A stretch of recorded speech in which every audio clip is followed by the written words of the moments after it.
শিলিগুড়ির মাটিগড়ার north Bengal science সেন্টারে বিভিন্ন স্কুলের ছাত্রছাত্রীদের নিয়ে বুধবার এক আর্টিফিশিয়াল ইন্টেলিজেন্সের কর্মশালার আয়োজন করা হলো।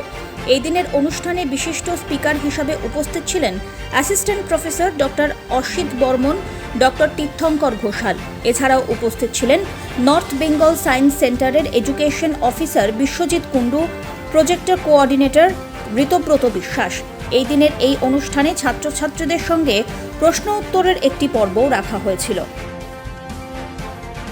আজ উত্তরবঙ্গ বিজ্ঞান কেন্দ্রে আমরা আর্টিফিশিয়াল ইন্টেলিজেন্সের ওপর একটি সিম্পোজিয়ামের আয়োজন করেছি।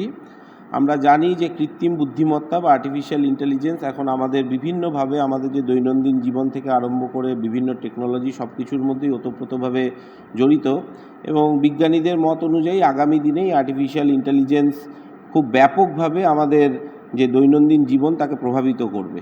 তো এই আর্টিফিশিয়াল ইন্টেলিজেন্স বিষয়টা কি, এর যে প্রোজ অ্যান্ড কনস সেগুলো কি, এই সমস্ত বিষয়গুলি আমাদের যারা এখানকার ছাত্রছাত্রী আছে তাদের মধ্যে আমরা কথা বলে বুঝেছি যে এখনও একটা পরিষ্কার ধারণা তাদের মধ্যে নেই। তো আমরা তাই উত্তরবঙ্গ বিজ্ঞান কেন্দ্র, যেটা আমাদের মূল লক্ষ্য থাকে সায়েন্স পপুলারাইজেশন অ্যান্ড সায়েন্স কমিউনিকেশন, এইটাকে আমরা তাই নতুন, যেহেতু এটা একটা টেকনোলজি এবং এটা যেহেতু একটা খুব সমসাময়িক কন্টেম্পোরারি ইস্যু, তাই আমরা শিলিগুড়ির যারা আন্ডার গ্র্যাজুয়েট এবং পোস্ট গ্র্যাজুয়েট স্টুডেন্টস আছে তাদের জন্য মূলত আমরা আজকে এই সিম্পোজিয়ামটি আয়োজন করেছি।